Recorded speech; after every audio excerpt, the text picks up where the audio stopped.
బాలయ్యకు Narayanamurthy strong counter. AP అసెంబ్లీలో బాలకృష్ణ కామెంట్స్‌పై చిరంజీవి స్పందించిన తీరు 100% నిజమని నటుడు నారాయణమూర్తి సంచలన వ్యాఖ్యలు చేశారు.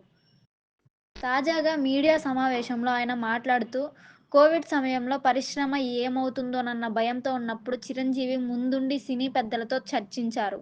ఆయన నన్ను కూడా సంప్రదించారు. ఆ తర్వాత చిరంజీవి ఆధ్వర్యంలో మేము జగన్‌మోహన్ రెడ్డిని కలిసాం. ఆ సమయంలో జగన్ ఎవరిని అవమానించలేదు. ఆయన ఎంతో సానుకూలంగా స్పందించారు. అందరికీ గౌరవం ఇచ్చారు.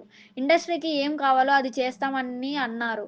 గత గవర్నమెంట్ చిరంజీవిని, సినీ పెద్దలను అవమానించారు అనే ప్రచారంలో ఎలాంటి వాస్తవం లేదు. అదంతా తప్పు. చిరంజీవి నాకు స్వయంగా ఫోన్ చేశారు. అది ఆయన సంస్కారం. చిరంజీవి పరిశ్రమ పెద్దగా సీఎం జగన్‌తో మాట్లాడారు. చిరంజీవి వల్లే ఆ రోజు సమస్య పరిష్కారమైంది. ఇంకా ఇండస్ట్రీలో ఉన్న సమస్యలను ప్రస్తుత ప్రభుత్వం పరిష్కరించాలని కోరుతున్నాను. గత ప్రభుత్వంలో ఏ సమస్యలైతే ఇండస్ట్రీలో ఉన్నాయో ఇప్పుడు అవే సమస్యలు ఉన్నాయి. వాటిని చంద్రబాబు, పవన్ కళ్యాణ్ పరిష్కరించాలి. నేను బాలకృష్ణ గురించి మాట్లాడదలుచుకోలేదు. సినిమా టికెట్ ధరలు పెంచకూడదు. సామాన్యుడికి కూడా వినోదాన్ని పంచేది కేవలం సినిమా మాత్రమే.